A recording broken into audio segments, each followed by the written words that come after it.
Chapter 3. On this particular Thursday, something was moving quietly through the ionosphere many miles above the surface of the planet. Several somethings, in fact. Several dozen huge, yellow, chunky, slab-like somethings, huge as office blocks, silent as birds. They soared with ease, basking in electromagnetic rays from the star Sol, biding their time, grouping, preparing. The planet beneath them was almost perfectly oblivious of their presence, which was just how they wanted it for the moment. The huge yellow somethings went unnoticed at Goonhilly. They passed over Cape Canaveral without a blip. Woomera and Jodrell Bank looked straight through them, which was a pity because it was exactly the sort of thing they'd been looking for all these years. The only place they registered at all was on a small black device called a sub-ether sensomatic, which winked away quietly to itself. It nestled in the darkness inside a leather satchel which Ford Prefect habitually wore slung around his neck. The contents of Ford Prefect's satchel were quite interesting, in fact, and would have made any Earth physicist's eyes pop out of his head, which is why he always concealed them by keeping a couple of dog-eared scripts for plays he pretended he was auditioning for stuffed in the top.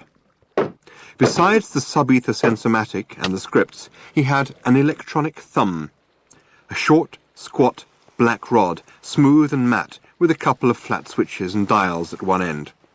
He also had a device which looked rather like a largish electronic calculator. This had about 100 tiny flat press buttons, and a screen about 4 inches square on which any one of 1,000,000 pages could be summoned at a moment's notice. It looked insanely complicated, and this is one of the reasons why the snug plastic cover it fitted into had the words "Don't Panic" printed on it in large, friendly letters. The other reason was that this device was in fact that most remarkable of all books ever to come out of the great publishing corporations of Ursa Minor, The Hitchhiker's Guide to the Galaxy.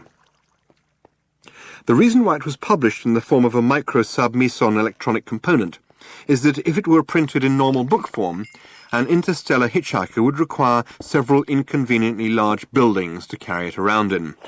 Beneath that, in Ford Prefect's satchel, were a few ball pens, a notepad, and a largish bath towel from Marks & Spencer. The Hitchhiker's Guide to the Galaxy has a few things to say on the subject of towels. A towel, it says, is about the most massively useful thing an interstellar hitchhiker can have. Partly, it has great practical value. You can wrap it round yourself for warmth as you bound across the cold moons of Jaglan Beta. You can lie on it on the brilliant marble-sanded beaches of Santraginus V, inhaling the heady sea vapours. You can sleep under it beneath the stars which shine so redly on the desert world of Kakrafun. Use it to sail a mini-raft down the slow, heavy river Moth. Wet it for use in hand-to-hand combat. Wrap it round your head to ward off noxious fumes, or avoid the gaze of the ravenous bug-bladder beast of Trull, a mind-bogglingly stupid animal. It assumes that if you can't see it, it can't see you. Daft as a brush, but very, very ravenous. You can wave your towel in emergencies as a distress signal. And, of course, dry yourself off with it, if it still seems to be clean enough.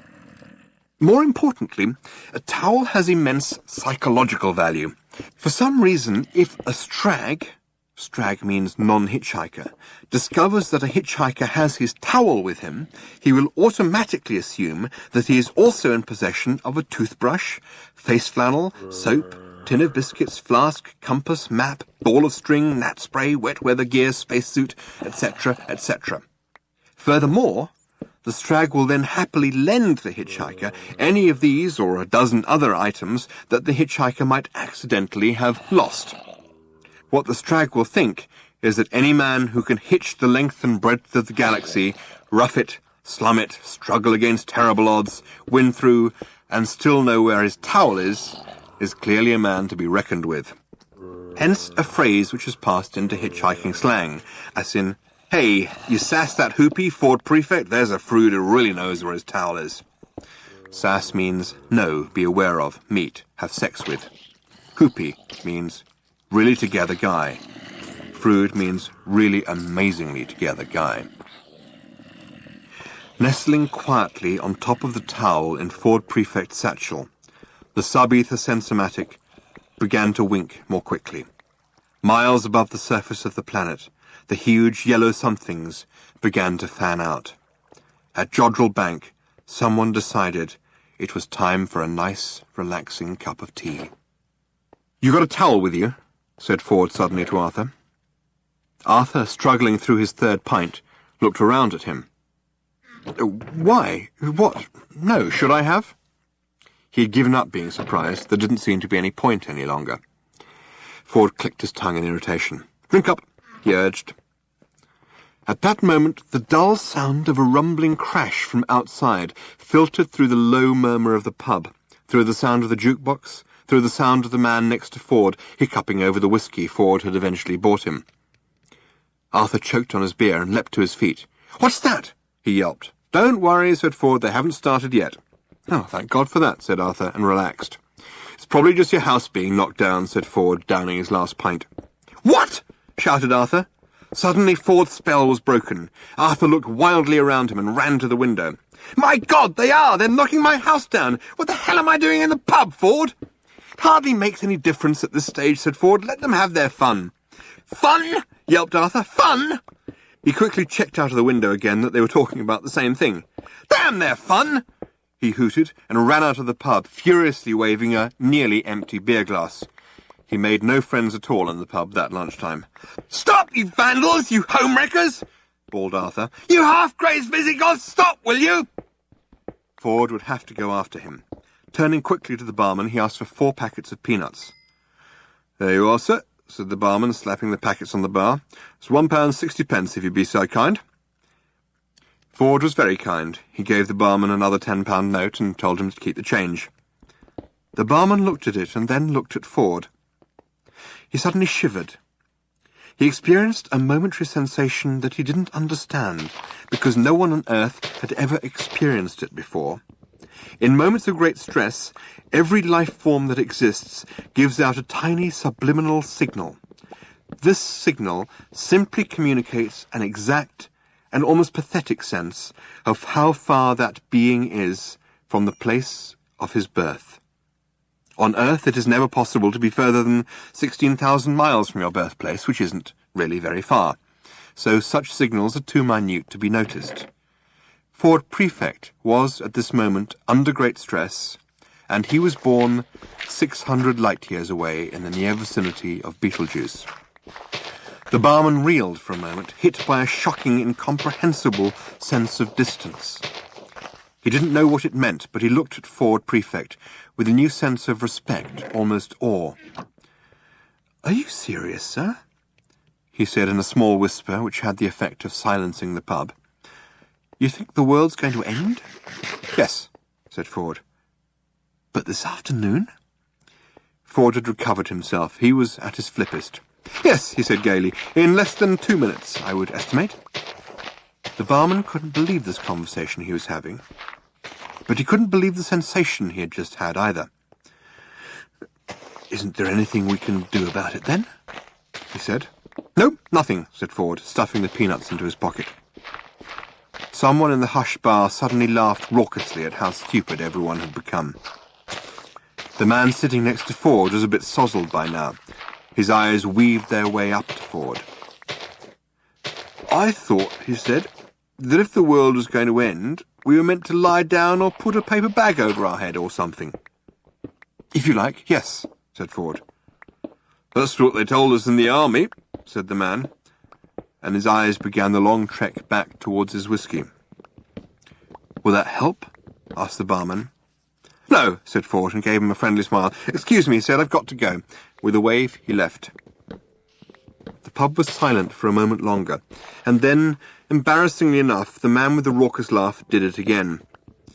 The girl he had dragged along to the pub with him had grown to loathe him dearly over the last hour, and it would probably have been a great satisfaction to her to know that in a minute and a half or so he would suddenly evaporate into a whiff of hydrogen, ozone, and carbon monoxide. However, when the moment came, she would be too busy evaporating herself to notice it. The barman cleared his throat. He heard himself say, "Last orders, please."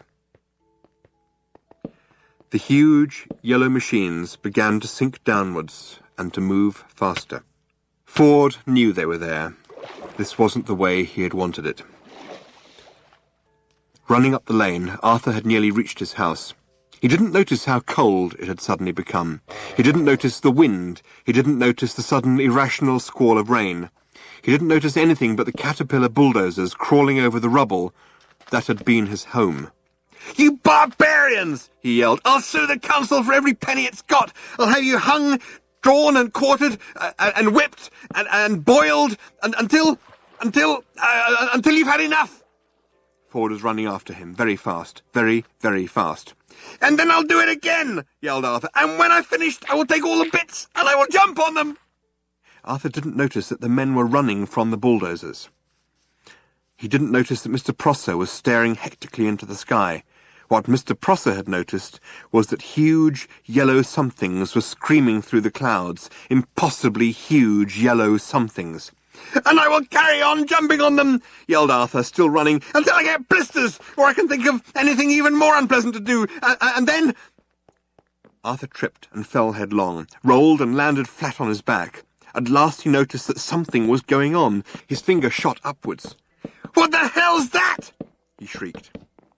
Whatever it was raced across the sky in its monstrous yellowness, tore the sky apart with mind-buggering noise, and leapt off into the distance, leaving the gaping air to shut behind it with a bang that drove your ears 6 feet into your skull.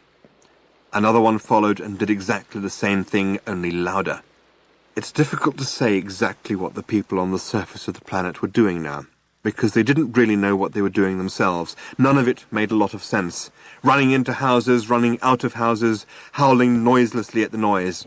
All around the world, city streets exploded with people. Cars slewed into each other as the noise fell on them, and then rolled off like a tidal wave over hills and valleys, deserts and oceans, seeming to flatten everything it hit. Only one man stood and watched the sky, stood with terrible sadness in his eyes and rubber bungs in his ears. He knew exactly what was happening, and had known ever since his sub-ether sensomatic had started winking in the dead of night beside his pillow and woken him with a start. It was what he had waited for all these years. But when he had deciphered the signal pattern, sitting alone in his small, dark room, a coldness had gripped him and squeezed his heart. Of all the races in all of the galaxy who could have come and said a big hello to planet Earth, he thought, didn't it just have to be the Vogons? Still, he knew what he had to do. As the Vogon craft screamed through the air high above him, he opened his satchel. He threw away a copy of Joseph and the Amazing Technicolor Dreamcoat. He threw away a copy of Godspell.